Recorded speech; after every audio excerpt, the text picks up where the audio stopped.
হঠাৎ করে প্লাবিত হওয়া সিলেটের ৭ উপজেলার জন্য কি করছে প্রশাসন? আপনারা জানেন, ভারত থেকে নেমে আসা পাহাড়ি ঢল ও টানা বৃষ্টিতে সিলেটের সীমান্তবর্তী ৭টি উপজেলায় বন্যা দেখা দিয়েছে। এতে প্লাবিত হয়েছেন প্রায় ৫ লাখ মানুষ।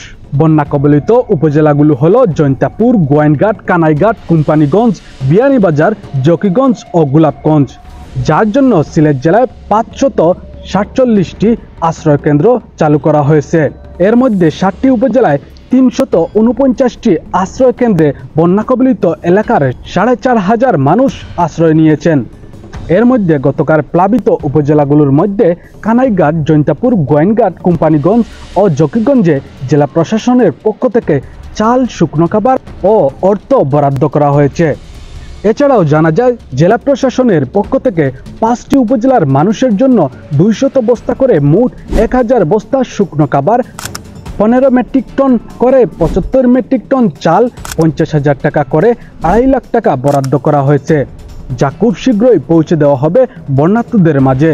এমনকি বন্যার্তদের স্বাস্থ্যসেবা প্রদানের জন্য ইউনিয়ন ভিত্তিক মেডিকেল টিম গঠন করা হয়েছে। উপজেলা ও জেলা পর্যায়ে কন্ট্রোল রুমও খোলা হয়েছে। এছাড়াও সেনাবাহিনীকে প্রস্তুত থাকার জন্য নির্দেশ দেওয়া হয়েছে।